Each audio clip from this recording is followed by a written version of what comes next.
Mapagpalang araw po sa ating lahat. Ako nga po pala si Emmanuel O. Alejandre. Ito po ang aking daily devotion ngayong August 9. And for today, ating pag-uusapan kung paano ginagamit ng Diyos kahit ang kasamaan para sa kabutihan. Now, this relates to the topic of primary cause. Ang ibig sabihin po nito, lahat ng bagay, lahat ng pangyayari na nagaganap sa mundo ay pinahintulutan ng Panginoon. Walang pangyayari, walang kahit anong event na nagulat ang Diyos. Kumbaga, yung pagsimoy ng hangin, pag-angat ng araw, pagkabuhay at pagkamatay ng tao, lahat ito'y pinahintulutan ng Panginoon. No one and nothing escapes the God's grace, in God's domain, in God's control. Lahat po ay kontrolado ng Panginoon, no? If He wants it, then He wills it, and it will happen. Because God is the primary cause of all things. Hindi po pwedeng mangyari yung isang bagay na hindi aware si God. In fact, hindi po pwedeng mangyari yung isang bagay kung hindi niya papahintulutan na mangyari ito.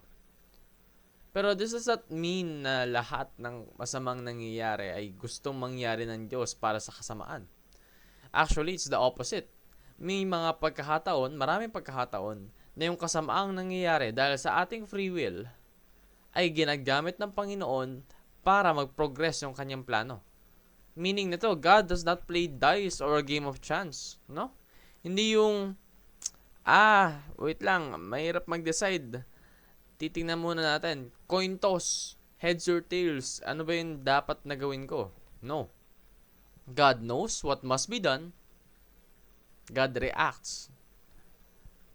And God wills in order for His great plan to succeed.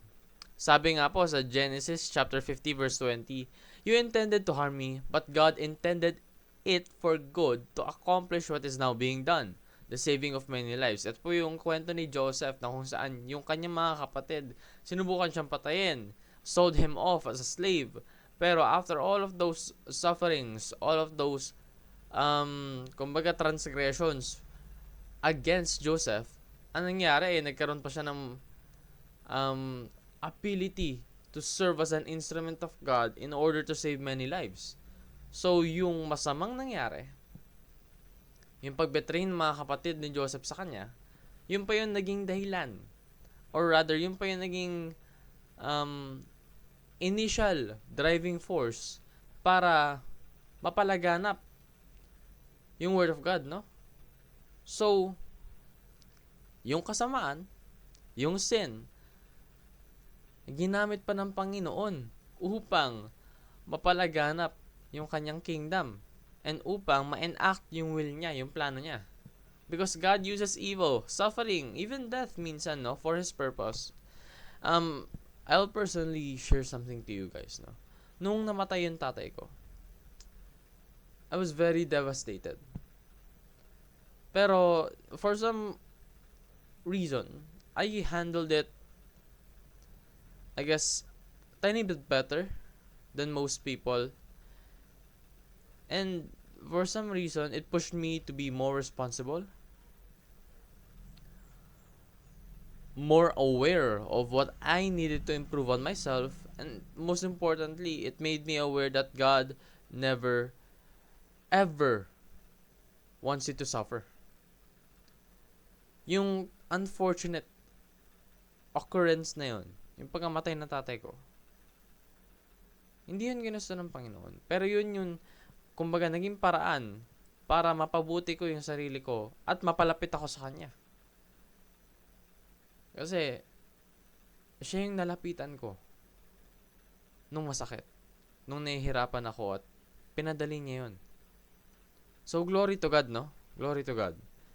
Therefore, we should rest in God's control because nothing happens outside His plan. Lahat po na nangyayari ay kasama sa plano ng Panginoon. Kasama ito sa Kanyang awareness. Kasama ito sa Kanyang control. So, rely in God's wisdom. Dahil kayang-kaya niyang i-transform yung something bad into something good.